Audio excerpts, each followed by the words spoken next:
Hey everyone, welcome back to the channel. Today, we're diving into a story that perfectly highlights the weird, unique, and sometimes frustrating rules of Major League Soccer.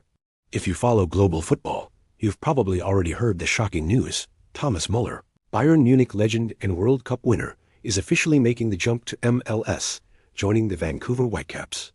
But while fans were buzzing about the transfer, something odd happened behind the scenes. The deal was delayed not because of negotiations with Bayern, not because of personal terms, but because of a little-known MLS rule called discovery rights. Today, we're going to break down what happened, what discovery rights are, and why this nearly derailed Muller's big move. Let's get into it. So here's the background. Muller, at 35, is wrapping up an absolutely legendary career at Bayern Munich. We're talking 33 major trophies, over 250 goals, and more than a decade of success with Germany's national team. He's played with some of the biggest names in world football and has now decided to take on a new challenge, MLS. Vancouver Whitecaps, currently in the playoff mix and looking to boost their profile, stepped in and negotiated a deal with Bayern.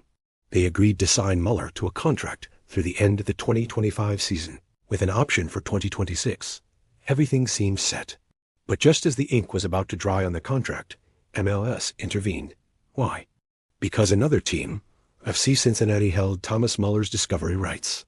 Now, if you're scratching your head and wondering what the heck discovery rights even are, you're not alone. Even some MLS fans don't fully understand this system.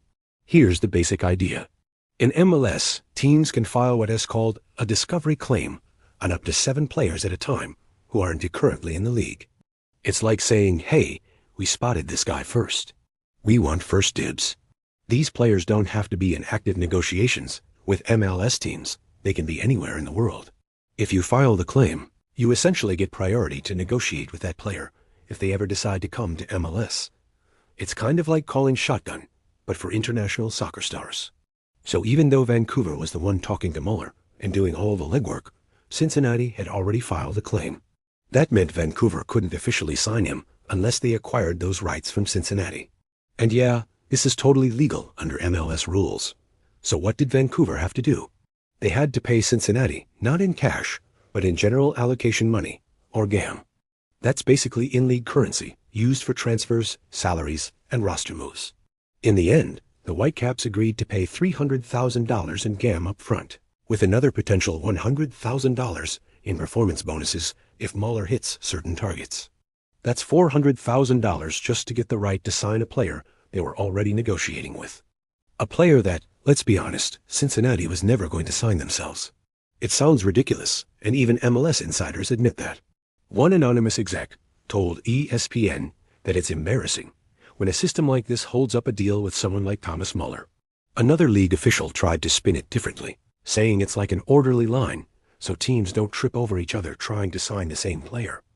Either way, fans and analysts alike are divided. Some say it's just another example of MLS overcomplicating things. Others argue it's part of what makes MLS unique and a way to maintain competitive balance. Now, here's where it gets even more interesting. According to sources, MLS HQ had to step in to smooth things over. The league actually mediated the negotiation between Vancouver and Cincinnati to make sure the deal didn't fall apart. Why would they do that? Well, it's simple. Thomas Muller is a big deal. He's one of the most decorated players in Europe, and his arrival in MLS, especially in a non-traditional market like Vancouver, sends a strong message. MLS doesn't want to get in the way of that kind of headline. And they didn't.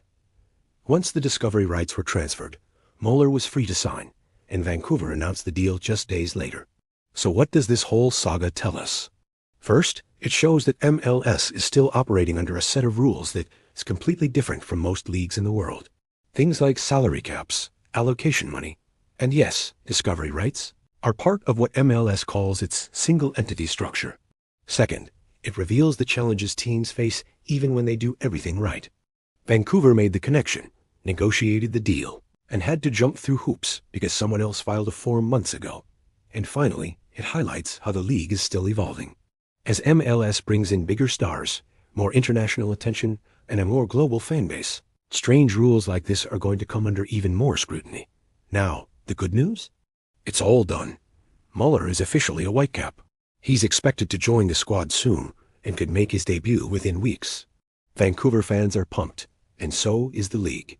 Whether you agree with the discovery rights system or not, one thing's for sure: MLS never fails to keep things interesting. So what do you think? Should discovery rights be scrapped?